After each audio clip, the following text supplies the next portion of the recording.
जल जंगल जमीन की समस्या, रोटी कपड़ा मकान की समस्या, गरीबी की समस्या, भूखमरी की समस्या, कुपोषण की समस्या, प्रदूषण की समस्या, एयर पोल्यूशन की समस्या, वाटर पोल्यूशन की समस्या, नॉइज पोल्यूशन की समस्या, बढ़ते अपराध की समस्या, चोरी लूट झपटमारी की समस्या, किडनैपिंग की समस्या, मर्डर की समस्या, एक्सटॉर्शन की समस्या, जितनी समस्याएं आ रही हैं, इसमें कहीं न कहीं जनसंख्या विस्फोट है।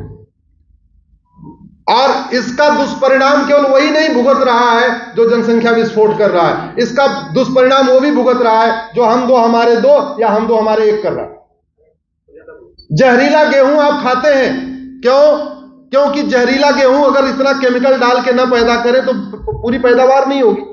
अब जहरीला गेहूं जनसंख्या विस्फोट करने वाला ही नहीं खा रहा है, हम दो हमारे दो वाला भी खा रहा है, तो शरीर तो सबकी बीमार होगी ना। आपके बजट का बहुत बड़ा भाग हेल्थ सेक्टर में जा रहा है, हॉस्पिटल में जा रहा है। और किसी गवर्नमेंट हॉस्पिटल में आप सुबह सुबह लाइन जहां पर्ची कटती हो, मैं तो दिल्ली में जाके देखता हूं, एम्स में, सफदरजंग में, राम मनोहर लोहिया में, सबकी देख के आया। मैं सामान्यतः पीआईएल करने के पहले मैं उस क्षेत्र का पूरा दौरा करता हूं। मैंने घुसपैठ पे पीआईएल फाइल किया, उसको पीआईएल फाइल करने के पहले मैं मुर्शिदाबाद आया, पहले समझ नहीं आया था समस्या है क्या, घुसपैठ हो कैसे रही। असम के मैं डुबरी गया था, तब मैंने पीआईएल फाइल किया था। तो अगर आप देखें, हेल्थ के ऊपर इतना बड़ा बजट दे रहा है, स्वास्थ्य क्यों खराब रहा है? जनसंख्या विस्फोट हो रहा है। बहन बेटियों को बच्चा पैदा करने की मशीन बना दिया गया और 10 से 20 बच्चे आज भी पैदा हो रहे हैं। ये जो 10 से 20 बच्चों के लिए मुफ्त का मकान कौन देता है? जोर से बोलिए जरा, कौन देता है? ये इनका आयुष्मान कार्ड का पैसा कौन दे रहा है? इनके लिए रोटी कपड़ा मकान कौन दे रहा है? बांगड़ साहब, अरे बोलिए, मैं दे रहा हूं भैया। टैक्स देते देखते बाल खत्म हो जाएंगे, गरीबी खत्म नहीं होगी। आज की डेट में जब हमारी जनसंख्या, जब हम आजाद हुए, हमारी जनसंख्या 33 करोड़ थी। 33 करोड़ जनसंख्या में 4 करोड़ गरीब थे, जबकि इतना हम गुलामी में रह चुके थे। तब भी 33 करोड़ में कितने थे? 4 करोड़। आज की डेट में 150 करोड़ की जनसंख्या में 80 करोड़ गरीब है। 80 करोड़ लोगों को मुफ्त में राशन दिया जा रहा है। यह गर्व की बात है, शर्म की बात है? जोर से बोलिए जरा। अब इसको खत्म करने का तरीका क्या है? समस्या पे बात मत करिए, समाधान क्या है? कठोर जनसंख्या नियंत्रण कानून।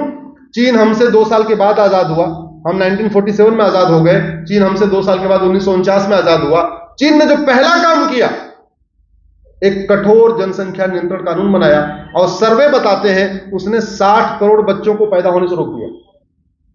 पहले हम दो हमारे दो इंप्लीमेंट किया 1950 में, 1971 या 73 में आते आते हम दो हमारे एक कर दिया, फिर और स्टेब्लिश हो गया, फिर दोबारा हम दो हमारे दो ओपन कर दिया। हालांकि हम दो हमारे एक करने का नुकसान ये हुआ कि वहां थोड़ा बुढ़ापे लोग ज्यादा बढ़ गए।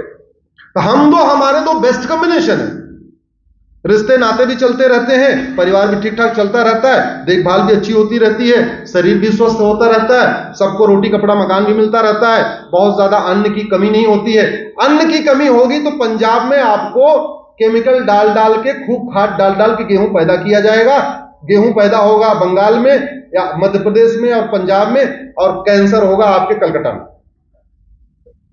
ये जो कैंसर बढ़ रहा है, बीमारी बढ़ रही है, पोल्यूशन, वाटर। चलो आप लोग एलिट क्लास के कुछ लोग हैं जिनका अपना फार्म हाउस है, वहां तो आप नेचुरल फार्मिंग कर लेंगे, लेकिन बाकी लोग क्या करेंगे?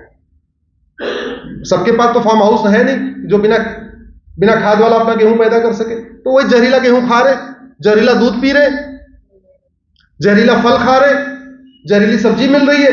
इस जहरीली के कारण सबसे बड़ा काम है जनसंख्या विस्फोट। इसलिए सरकार को जनसंख्या विस्फोट रोकने के लिए कठोर कानून की जरूरत है। आप लोग डिमांड करिए। लोकतंत्र है नहीं, भारत में भीड़ तंत्र है, भारत में भेड़ तंत्र है, भारत में। इसलिए आप लोगों को डिमांड तो करना पड़ेगा, बैठे बैठे नहीं मिलने वाला। और डिमांड करने का तरीका है, संडे को ब्रेकफास्ट कहां करना है? अब कहां करना है? सांसद जी के घर पे। कोई बात नहीं, एक संडे नहीं मिलेंगे, 2 संडे नहीं मिलेंगे, चाय तो मिलेगी ना वहां पे। चाय नाश्ता लेते रहिए, चाय नाश्ता लेते रहिए। हालांकि वो चाय नाश्ता भी आप ही के पैसे से आता है।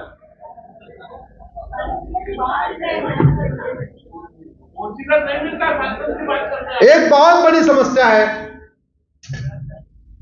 जो आपके क्षेत्र में है, हालांकि पूरे देश की समस्या है, वो है घुसपैठ। जब मैंने 2017 में इस पर रिसर्च कर रहा था घुसपैठ के ऊपर, जब मुझे PIL फाइल करना था, तो मैं असम भी आया था, आपके बंगाल भी आया था।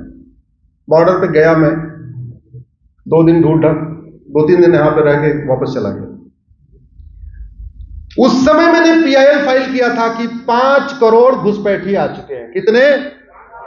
अभी 2023 से संख्या तो बढ़ चुकी है। 5 करोड़ बांग्लादेशी रोहिंग्या आ चुके थे 2017 में। यह बात मैंने एफिडेविट पे सुप्रीम कोर्ट में दिया है। सभी राज्यों को नोटिस हुआ है, केंद्र सरकार को नोटिस हुआ है, और किसी भी राज्य या केंद्र सरकार ने हमारे पिटीशन पे काउंटर फाइल करके यह नहीं कहा है कि आपके आंकड़े गलत हैं। अभी 6 साल बीत चुका है, किसी ने नहीं बोला आंकड़ा गलत है, इसका मतलब 5 करोड़ तो हैं। मैंने 2017 की बात किया। आप सुनिए सर, सुनिए बात नहीं। अब ये 2017 में 5 करोड़ घुसपैठिए थे।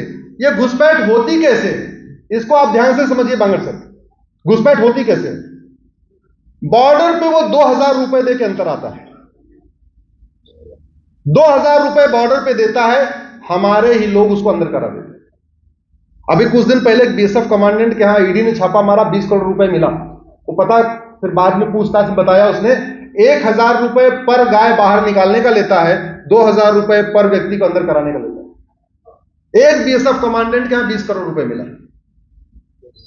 घुसपैठ का मूल कारण घूसखोरी है।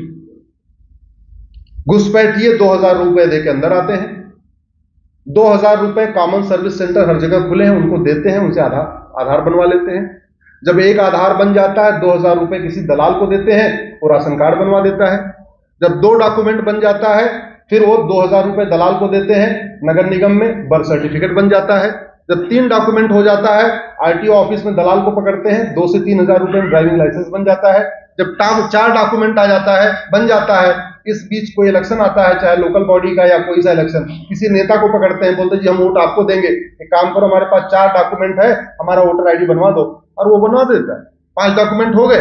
अब 5 लागत कितनी आई इस पूरे कार्यक्रम में? 15,000 रुपए।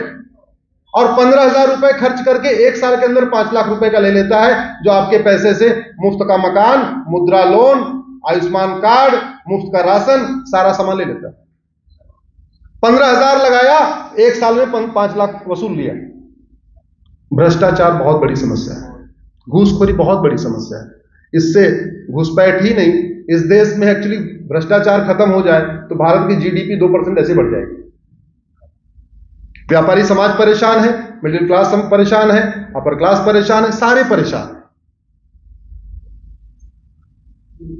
इसका समाधान क्या है?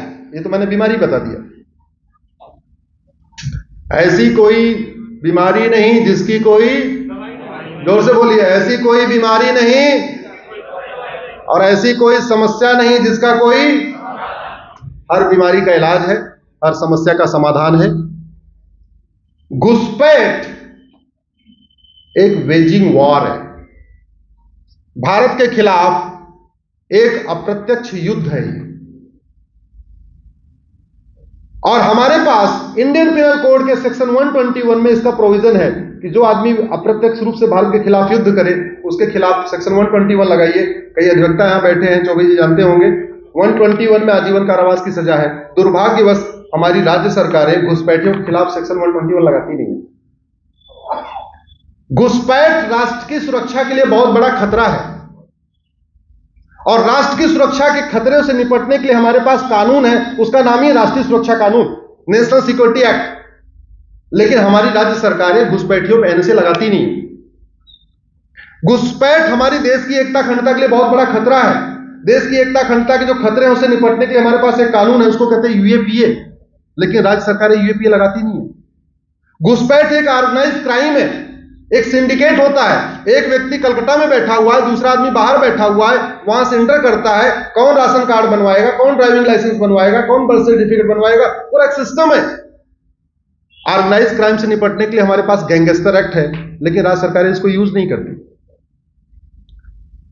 जिस दिन राज्य सरकारें एनएसए लगाना शुरू कर देंगी, यूएपीए लगाना शुरू कर देंगी, गैंगस्टर एक्ट लगाना शुरू कर देंगी, वेजिंग वॉर लगाना शुरू कर देंगी, मैं गारंटी के साथ कहता हूं बिना एनएसए बिना एनआरसी लागू किए ही घुसपैठिए भारत छोड़ के भाग जाएंगे। आखिर घुसपैठ सिंगापुर में नहीं होती, चीन में नहीं होती, जापान में नहीं होती, अमेरिका में नहीं होती, भारत में क्यों होती है? क्योंकि कानून घटिया है और कानून बनाने की कोई लागत, नया कानून तो बनाना छोड़िए, एग्जिस्टिंग कानून उसको यूज भी नहीं किया जा रहा है।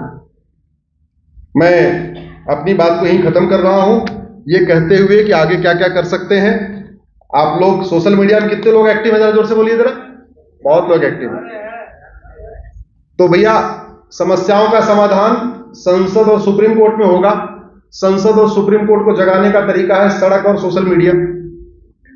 तो जो लोग साप्ताहिक रूप से सांसद के यहां चाय पानी करने जा सकते हैं वो साप्ताहिक से सांसद के यहां जाए। जो नहीं जा सकते तो कम से कम सोशल मीडिया में थोड़ा अपने फ्रेंड्स बढ़ा लें, फेसबुक पे फ्रेंड बढ़ा लें। आपको 5,000 फ्रेंड बनाने की छूट मिली है, उसको छूट कर लीजिए और समस्या नहीं, मूल कारण और अस्थायी समाधान लिखिए। जब कोई समस्या दिखाई पड़े उसका मूल कारण अस्थायी समाधान लिखिए। ऐसी कोई बीमारी नहीं जिसकी कोई, ऐसी कोई समस्या नहीं जिसका कोई। और दूसरा, 1984 में एक रिकॉर्ड बना था, हम ही लोगों ने मिलकर बनाया था। 1984 में कितने लोग वोटर थे? किन लोगों ने 1984 में वोट दिया? बड़ी संख्या में लोगों ने वोट दिया। 1984 में एक नारा था, अब की बार 400 पार। 1984 की बात कर रहा हूं। 1984 का एक नारा था, अब की बार 40 साल बीत चुके हैं। क्या वो लोग हम रिकॉर्ड तोड़ सकते हैं? क्या तोड़ सकते हैं क्या? तो अब की बार किसको देना है आप लोग तय कर लेना, वो मैं नहीं बताऊंगा, आप लोग तय कर लो। लेकिन एक भारत श्रेष्ठ भारत बनाना चाहते हैं, भारत को विश्वगुरु बनाना चाहते हैं, भारत में राम राज्य स्थापित करना चाहते हैं, घूसखोरी कमीशनखोरी जमाखोरी खत्म करना चाहते हैं, तो अब की बार बोलिए भारत माता की, भारत माता की।